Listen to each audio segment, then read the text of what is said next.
বন্ধুরা আমার, মুরব্বী বাবারা, যুবক ভাইয়েরা, মহান রব্বুল আলামিন আমাদেরকে শিক্ষা দিয়েছেন। কতটুকু ভালোবাসা আমার আপনার নবী, মায়ার নবী, দুজাহানের বাদশা নবী, উম্মতের কান্ডারি নবী, নবীদের নবী, সমস্ত নবীদের ইমাম, রাহমাতাল লিল আলামিন নবী। নবী ইরশাদ করেন, লা ইউমিনু আহাদুকুম, তোমরা কখনো পরিপূর্ণ মুমিন হইতে পারবা না যতক্ষণ পর্যন্ত আমি নবীকে তোমার ছেলে মেয়ে, তোমার আত্মীয় স্বজন, সকল কিছু থেকে, সকল মানুষ থেকে আমি নবীকে ভালো না বাসবা।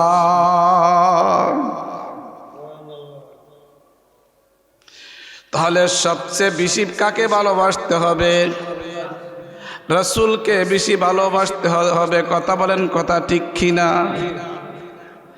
এই জন্য নবীরকে ভালোবাসলে লাভ না লস? একটু জোরে বলেন, লাভ। কেমন লাভ? হযরত আবু বকর সিদ্দিক রাদিয়াল্লাহু তাআলা আনহু, নবীজি আবু বকরকে সম্বোধন করে বলল, হে আবু বকর, মনে হয় মক্কা থেকে হিজরত করতে হবে। কাফেররা যে অত্যাচার আর জুলুম আমাদের উপরে চালাচ্ছে, আল্লাহর হুকুম যখন আসবে মক্কা থেকে হিজরত করে মদিনা যেতে হবে,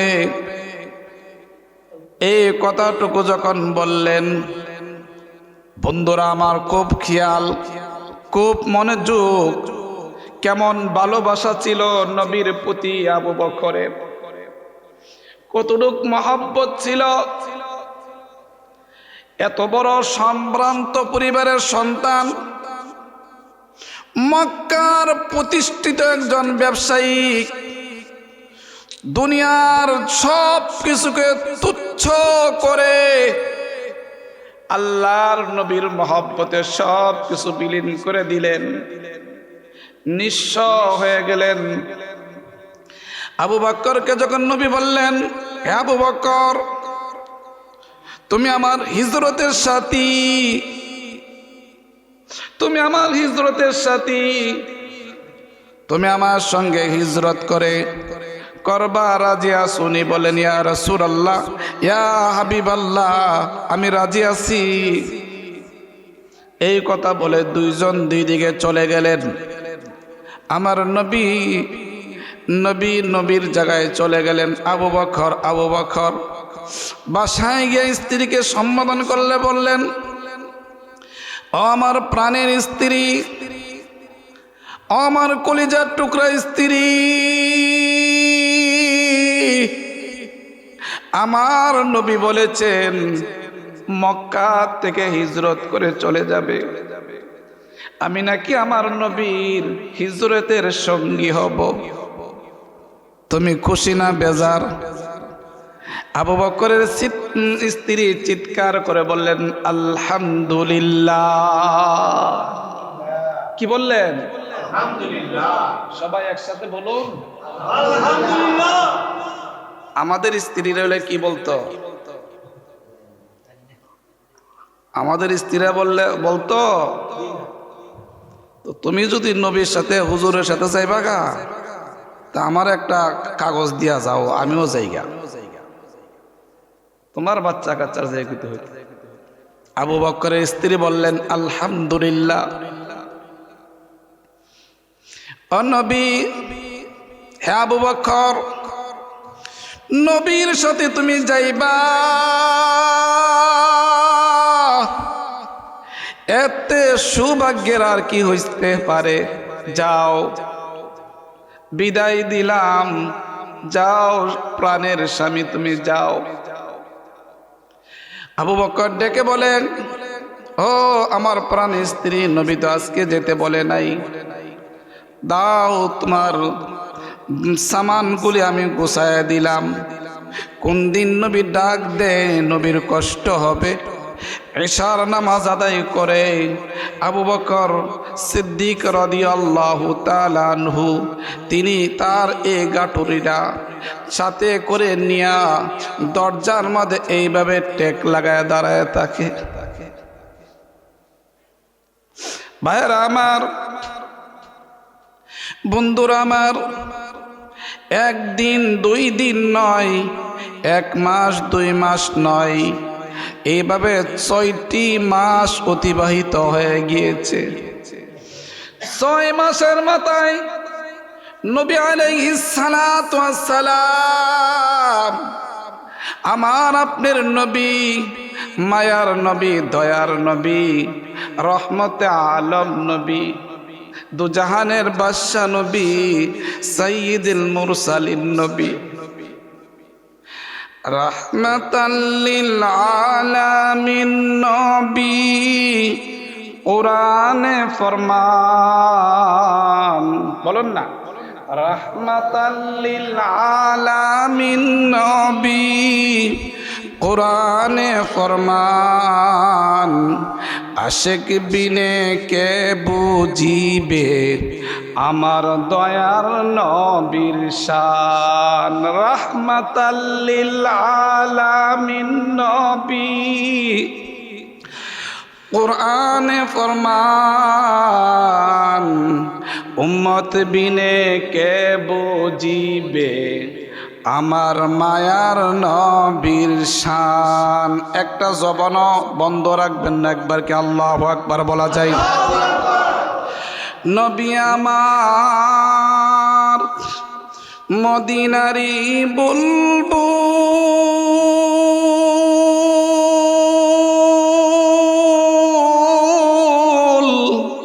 আমার আল্লাহ ভালোবেসে নামটি রাখলেন হাবিবে রাসূল। নবী আমার মদিনারি বুলবুল,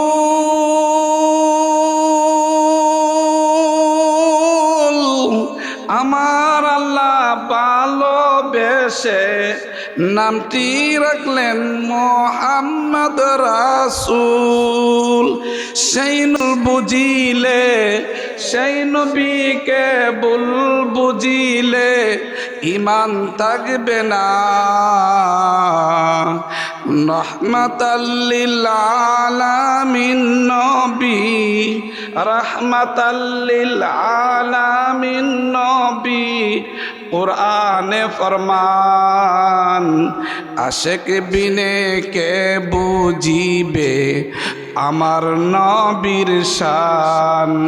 আশিক বিনে কে বুঝিবে আমার মায়ার নবীর শান। ঠিক কি না ভাইরা আমার? হযরত আবু বকর সিদ্দিক রাদিয়াল্লাহু তাআলা আনহু তিনি যখন প্রত্যেক রাত্রিতে তার সামানগুলি নিয়ে দরজার মধ্যে টেক লাগায় দাঁড়াই থাকে, স্ত্রী বলে, স্বামী আপনি একটু ঘুমান, আমি দাঁড়াই। ওনার মেয়েরা বলে, আব্বু আপনি একটু ঘুমান, আমরা দাঁড়াই। আপনি এইভাবে দাঁড়াইতে দাঁড়াইতে ক্লান্ত হয়ে যাচ্ছেন, অসুস্থ হয়ে যাচ্ছেন। আবু বকর স্ত্রীকে সম্বোধন করে বলে, মেয়েকে সম্বোধন করে বলে, হে আমার কলিজার টুকরা স্ত্রী, হে আমার মেয়ে, আমার নবী যদি আমার দরজার সামনে আইসা দাঁড়া, আর যদি একটা সেকেন্ড দাঁড়া, আমি আবু বকর বরদাস্ত করতে পারবো না। দুনিয়ার কেউ যদি না চিনে, আমি আবু বকর নবীকে চিনতে একটা সেকেন্ডও আমি আমার নবীর ভালোবাসা ছাড়া থাকি না। না না, হবে না। আমার নবী দাঁড়াইবে, আমি আবু বকর বরদাস্ত করতে পারবো না। মা দাও আমার ব্যাগ, আমার সামানগুলি আমার মধ্যে দিয়ে দাও। এইভাবে যখন সামানগুলি নিয়ে দাঁড়ায় তাকে 6 মাস পরে রহমতের আলম নবীজি দরজার মাঝে টোকা দিলেন আর বলেন আসসালামু আলাইকুম হে আবু বকর। দরজার টোকা দেওয়ার সঙ্গে সঙ্গে আবু বকর সিদ্দিক সালামের উত্তর দিয়ে বলে আসসালাতু আসসালামু আলাইকা ইয়া রাসূলুল্লাহ, আসসালাতু আসসালামু আলাইকা ইয়া হাবিবাল্লাহ। ওগো আল্লাহর নবী, আপনার আবু বকর লাব্বাইক উপস্থিত আছি। হযরত নবীজি আবু বকরকে জিজ্ঞাসা করে, আবু বকর তুমি কি ঘুমাও না? বলে ইয়া রাসূলুল্লাহ ইয়া হাবিবাল্লাহ, আপনি যেই দিন বলেছিলেন হে আবু বকর তুমি আমার হিজরতের সাথী হইবা, ওই দিন থেকে আমার আরামের ঘুমকে হারাম করে দিলা। বন্ধুরা আমার, হযরত আবু বকর সিদ্দিক রাদিয়াল্লাহু তাআলা আনহুর এই কথা শুনে আমার আপনার নবীর চোখের পানি ধরে রাখতে পারলেন না। নবীজির চোখ দিয়ে অটোমেটিক পানি বের হয়ে গেল। আবু বকরকে সম্বোধন করে বলে, আবু বকর তুমি আরামের ঘুমকে হারাম করিস না, তোমার জন্য মহান আল্লাহ জাহান্নামের আগুনকে হারাম ঘোষণা করেছে।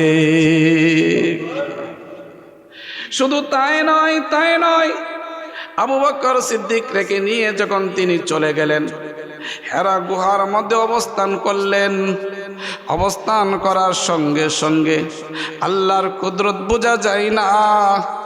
নবীজি যখন হেরা গুহার মধ্যে ঢুকলেন, ঢোকার সাথে সাথে মহান আল্লাহ এই হেরা গুহার অন্য এক সাইড দিয়ে একটা রাস্তা করে দিয়েছে।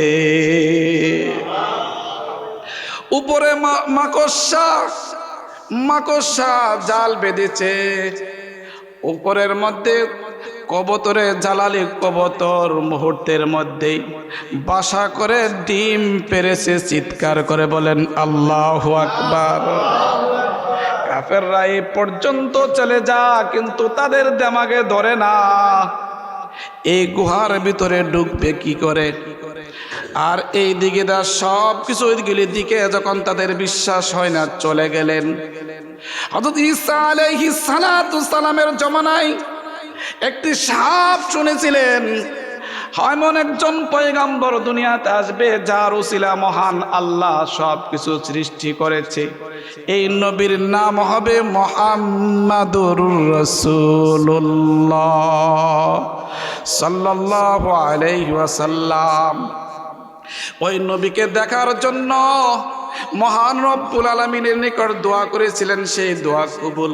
এই গুহার ভিতরে এই এমন ভাবে ছিদ্র করেছেন, এমন কোনো জায়গা বাদ নাই নবীকে এক নজর দেখার জন্য।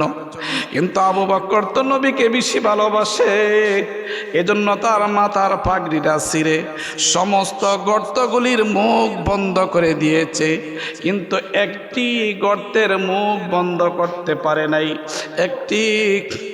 একটি মুখ তার পা দিয়া মুখটা যখন বন্ধ করে রাখলেন, এমন মুহূর্তে সাপটা অনেক চেষ্টা করতেছে আর বলে, এই সুযোগে যদি আমি বিশ্ব নবীকে না দেখতে পারি তাহলে আমার মতন কপাল ফোরা আর কেউ হবে না, আমি আর কখনো নবীকে দেখতে পাবো না। ওই সাপটা নিরুপায় হয়ে সেই এমনভাবে হযরত আবু বকর সিদ্দিক রাদিয়াল্লাহু তাআলা আনহুকে কামড় মারল, দংশন করলো। আবু বকর সিদ্দিক রাদিয়াল্লাহু তাআলা আনহু তিনি ব্যথায় জর্জরিত, সারা শরীর যখন ব্যথায় ভরপুর হয়ে গেল, ব্যথা যখন আর বরদাস্ত করতে পারে না, কিন্তু নবীর মহব্বতে নবীর ভালোবাসায় নড়াচড়া তিনি করেন না। আমার নবী কষ্ট পাবে আর আমার নবী হযরত আবু বকর সিদ্দিক রাদিয়াল্লাহু তাআলা আনহু প্রাণের মধ্যে উনি একটু আরাম করছে, ঘুমাইছেন।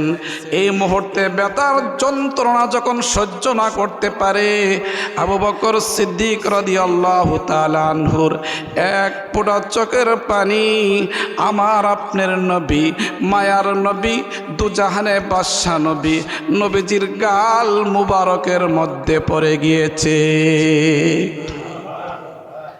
নবীজির গাল মুবারকে যখন আবু বকর সিদ্দিক রাদিয়াল্লাহু তাআলা নূর চোখের পানি পড়লেন, নবীজির ঘুম ভেঙে গেল। নবীজির ঘুম ভাঙার সঙ্গে সঙ্গে আবু বকরের চেহারার দিকে তাকায় দেখে আবু বকরের চেহারাটা বিকাশ হয়ে গেছে, প্রকাশ হয়ে গিয়েছে। আবু বকরকে সম্বোধন করে বলে, আবু বকর, তোমার কি হয়েছে? তুমি কান্না করো কেন? বলি, ইয়া রাসূলুল্লাহ, ইয়া হাবিবাল্লাহ, জানি না গো, আমার পায়ের মধ্যে কে বা কারা কামড় দিয়েছে, এই জন্য আমি কান্না ব্যথা বরদাস্ত করতে পারি নাই, এই জন্য কান্না করি। নবীজি বলেন, আবু বকর, তুমি কি আমাকে একটু ডাক দিলা না কেন, আমার জাগাইলা না কেন? বলি, ইয়া রাসূলুল্লাহ, ইয়া হাবিবাল্লাহ, আমি এক আবু বকর কেন শত শতবার যদি আমার রূহ দেওয়া হয় আর আমি যদি মৃত্যুবরণ করি তবে আমার নবীর কষ্ট হবে, সেই জিনিসটা আমি আবু বকর বরদাস্ত করতে পারি না। ইয়া রাসূলুল্লাহ, ইয়া হাবিবাল্লাহ, আপনার কষ্ট হবে, আপনার ঘুম ভাঙবে, আমি আবু বকর বরদাস্ত করতে পারি না। এ কথা বলার সঙ্গে সঙ্গে নবীজির তুতু মুবারক নিয়া, এই তুতু মুবারক যখন নিয়ে আবু বকর সিদ্দিক রাদিয়াল্লাহু তাআলা আনহুর কামরের এই দাগের মধ্যে লাগায় দিয়েছে।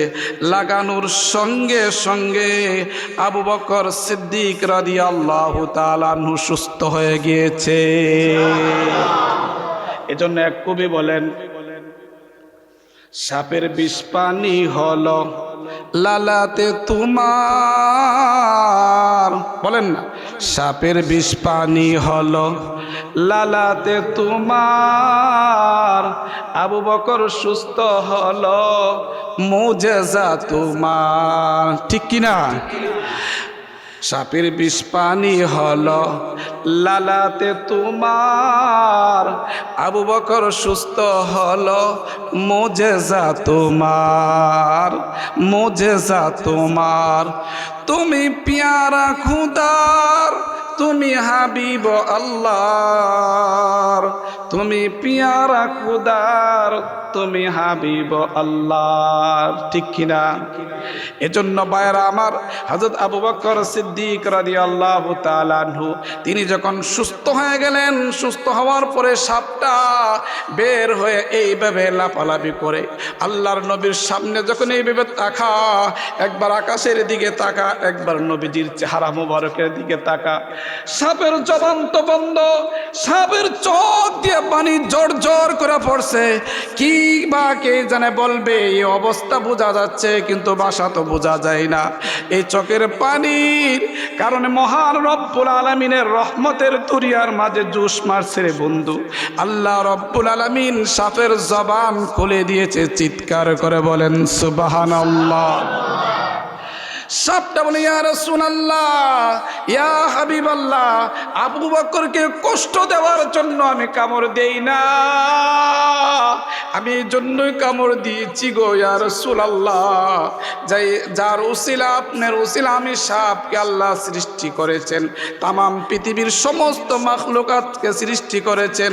আমি আল্লাহ রব্বুল আলামিনের নিকট দোয়া করেছিলাম, আল্লাহ যেই নবীর উসিলা আমাকে বানাইছো, এই নবীকে না দেখাই আমাকে মত দিও না, এই বলে আমার দোয়া যখন করেছিলাম, আমার দোয়াটা মহান রব্বুল আলামিনের কাছে কবুল হয়ে গিয়েছিল। এই জন্য আমি অনেক চেষ্টা করেছি, চেষ্টা যখন আমি ব্যর্থ হয়েছি, ব্যর্থ হওয়ার পরে আমি তাকে কামড় দিয়েছি। ইয়া রাসূলুল্লাহ, ইয়া হাবিবাল্লাহ, আমি ক্ষমা চাচ্ছি, আমাকে মাফ করে দেন। আল্লাহর নবী বলেন, উনি তো রাহমাতাল লিল আলামিন, নবী বলেন, যা যা তোমার জীবনে মনেই থাকে আমি তোমাকে মাফ করে দিলাম, আমার আবু বকরও তোমাকে মাফ করে দিল। এজন্য বন্ধুরা আমার, আল্লাহ এবং তার রাসূলের মহব্বত যদি আমার দিলে থাকে, তার ভালোবাসা যদি আমার দিলে থাকে, এই ভালোবাসার কারণে মহান রব্বুল আলামিন কঠিন হাসরের ময়দানে আমি আর আপনি যখন ধরা পড়ে যাব, আমাদের অন্তরের মধ্যে আল্লাহ রব্বুল আলামিন থার্মোমিটার লাগায় দেখবে আমার বান্দার অন্তরের মধ্যে কি ছিল। আল্লাহ রব্বুল আলামিন যখন দেখবে আল্লাহর ভালোবাসা, আল্লাহর মহব্বত, আল্লাহর নবীর মহব্বত তার অন্তরে ছিল, আল্লাহ রব্বুল আলামিন এই আমলটাকে জুরিয়া করিয়া হইল মহান আল্লাহ কঠিন মুসিবতের সময় আমাকে আপনাকে নাজাতের ফয়সালা করে দিবে। আল্লাহ রব্বুল আলামিন আহকামুল হাকিমিন আমাদেরকে আল্লাহ এবং তার রসুলের ভালোবাসা নিয়ে কবরে যাওয়ার তৌফিক দান করুন। সকলে বলুন আমিন। ভালোবাসার অর্থ শুধু মুখে মুখে নাই, ভালোবাসার অর্থ হলো আমলে পরিণত করা, আমলে পরিণত করা। আল্লাহ রব্বুল আলামিন আমাদেরকে আমলেও পরিণত করার তৌফিক দান করুন। সকলে বলুন আমিন। আলাইকুম ওয়া রাহমাতুল্লাহ।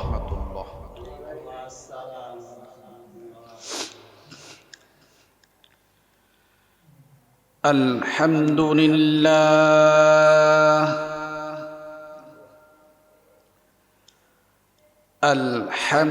আলহামদুলিল্লাহি ওয়া কাফা ওয়া সালামুন আলা ইবাদিহিল্লাযীনা ইসতাফা।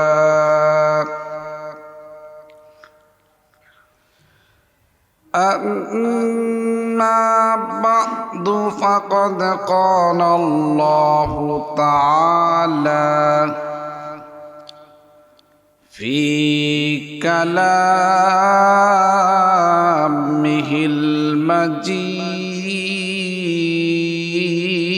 المجيد وفي فرقانه الحميد. أعوذ بالله من الشيطان الرجيم.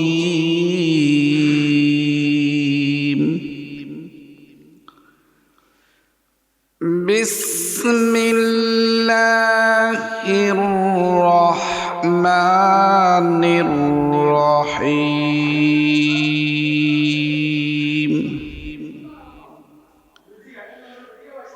قل إن كان آباؤكم وأبناؤكم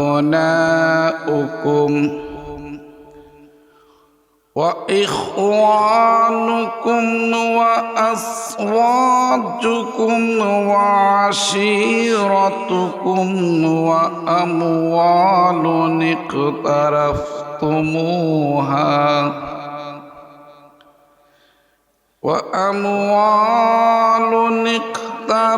اقترفتموها وتجارة تخشون كسادها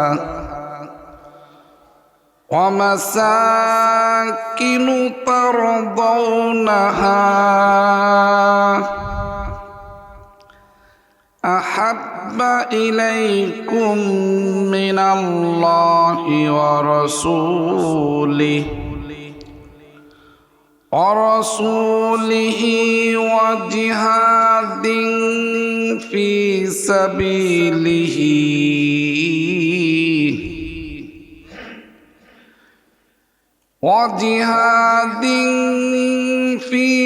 سبيله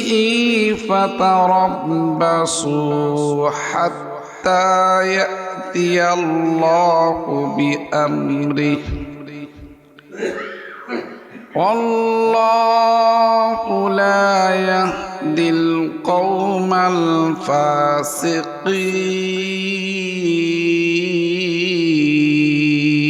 الفاسقين. وقال النبي صلى الله عليه وسلم لا يؤمن أحدكم حتى أكون أحب إليه من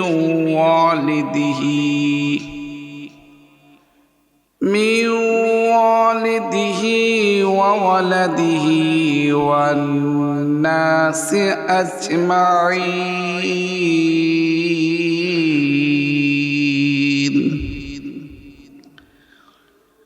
بارك الله لنا ولكم في القرآن العظيم إياكم بالآيات والذكر الحكيم সকলে মহব্বতে দুরূদ শরীফ পড়ি اللهم صل على محمد وعلى آل محمد كما صليت على إبراهيم وعلى آل إبراهيم إنك حميد مجيد اللهم بارك على محمد وعلى آل محمد كما باركت على إبراهيم وعلى آل إبراهيم إنك حميد مجيد إلهي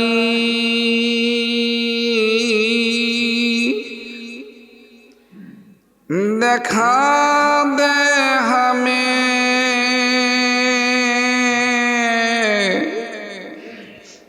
ज़ियार मदीना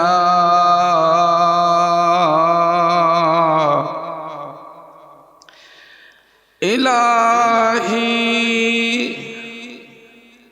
देखा दे हमें गुबार मदीना बलगल औला बिकमालिही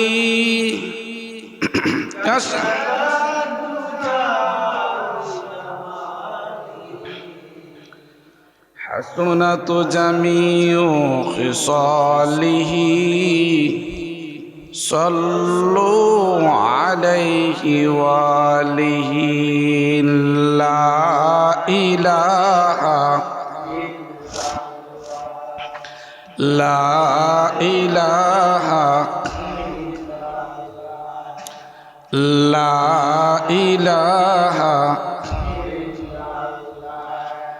माशाअल्लाह अरज़ुर ला इलाहा इल्लल्लाह ला इलाहा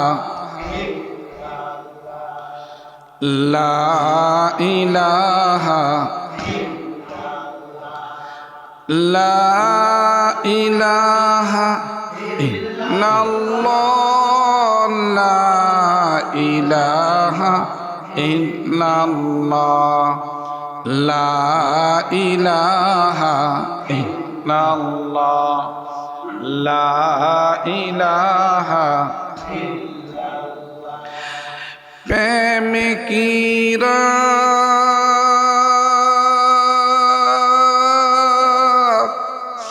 दिशहारा बोलें ना प्रेम की दिशहारा तारा मरनेर बई करे ना ला इलाहा ला इलाहा ला इलाहा ला इलाहा सब्बेदारी उलिरा ওই নাম করছে সাধনা লা ইলাহা লা ইলাহা ইল্লাল্লাহ লা ইলাহা লা ইলাহা ইল্লাল্লাহু মুহাম্মাদুর রাসূলুল্লাহ সাল্লাল্লাহু আলাইহি ওয়াসাল্লাম, সাল্লাল্লাহু আলাইহি ওয়াসাল্লাম, সাল্লাল্লাহু আলাইহি ওয়াসাল্লাম। সম্মানিত উপস্থিতি, সর্বপ্রথমে মহান রব্বুল আলামিনের দরবারে শুকরিয়া জ্ঞাপন করছি, যিনি আমাকে আর আপনাদেরকে দুনিয়ার সমস্ত ফিতনা ফাসাদ থেকে ফারেক করে আল্লাহ এবং তার রসুলের মহব্বতে আমাদেরকে আশা বসার তৌফিক দান করেছেন। সেই জন্য সেই মালিকের জবান দিয়া তার কালিমাত শুকুরকে একবার আদায় করা যাবে না? একটু জোরে বলেন, যাবে কি যাবে না? তাহলে আসুন আমরা একবার জবান খুলে মুসলমানের আওয়াজে চিৎকার করে আকাশ বাতাসকে একত্রিত করে মহান রব্বুল আলামিনের নিকট যেন এই কালিমাতুশ শুকরের আওয়াজ পৌঁছে যা, এর জন্য একবার জবান খুলে চিৎকার করে বলুন আলহামদুলিল্লাহ। মুহতারাম হাজিরিন, মহান রব্বুল আলামিন আহকামুল হাকিমিন আমাদেরকে যাদেরকে ভালোবেসেছেন, মহব্বত করেছেন, তাদেরকেই তার ঘরের মধ্যে আসা বসার তৌফিক দান করেছেন। বলেন কথা, বলেন কথা, ঠিক কিনা? আমার মতন আপনার মতন এই মহল্লা এই এলাকাতে আরো লোক আছে কিনা? নাই।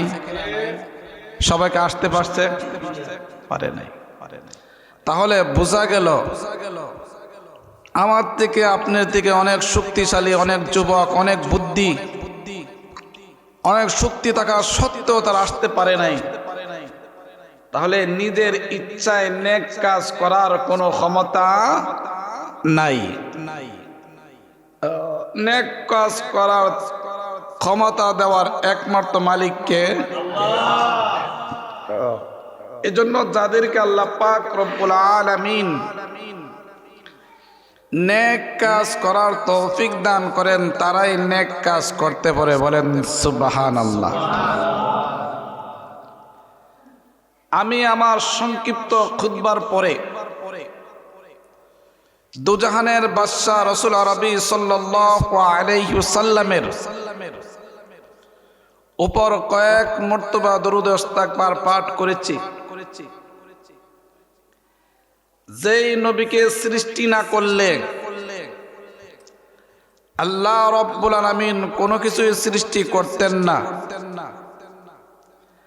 আসমান জমিন তরু লতা পাহাড় পর্বত নদী নালা গাছপালা জিন ও ইনসান আল্লাহ রব্বুল আলামিন কোনো কিছু সৃষ্টি করতেন না। সেই নবীর উপর কয়েক মর্তবা দরুদ শরীফ পাঠ করতে পেরেছি। সেজন্য আমরা খুশি না বেজার? আসুন আমার আপনার নবীর উপর যেন কয়েক মর্তবা দুরূদ পড়ার মহান আল্লাহ আমাদেরকে তৌফিক দান করেছেন। সেজন্য আবারও তার কালিমাতুশ শুকর আদায় করে সকলে বলুন আলহামদুলিল্লাহ। আমি আপনাদের সম্মুখে মহান কালামুল্লাহ শরীফ থেকে আল্লাহর কালাম 30 পারা 6666টি আয়াতে কারিমা 114টি সূরা, এর মধ্য থেকে সূরাতুত তাওবার 24 করেছি। এই আয়াতকে সামনে রেখে আমার আপনার সমস্ত উম্মতি মুহাম্মদী সমস্ত আলমের হেদায়েতের নিয়তে কিছু কথা বলবো। সর্বপ্রথমে মহান রব্বুল আলামিনের নিকট তার তৌফিক কামনা করছি আর আপনাদের দোয়া প্রার্থনা করছি। আপনারা সকলে আমার জন্য দোয়া করবেন তো ইনশাআল্লাহ? বলেন ইনশাআল্লাহ। আমার তেলাওয়াতকৃত আয়াতের মধ্যে মহান রব্বুল আলামিন ইরশাদ করেন, কুল ইন কানা আবাউকুম ওয়া আবনাউকুম ওয়া ইখওয়ানুকুম ওয়া আযওয়াজুকুম ওয়া আশীরাতুকুম ওয়া আমওয়ালুন ইকতারাফতুমুহা ওয়া তিজারাতুন তাখশাউনা কাসাদাহা ওয়া মাসাকিনু তারদাউনাহা আহাব্বা ইলাইকুম মিনাল্লাহি ওয়া রাসূলিহি ওয়া জিহাদিন ফি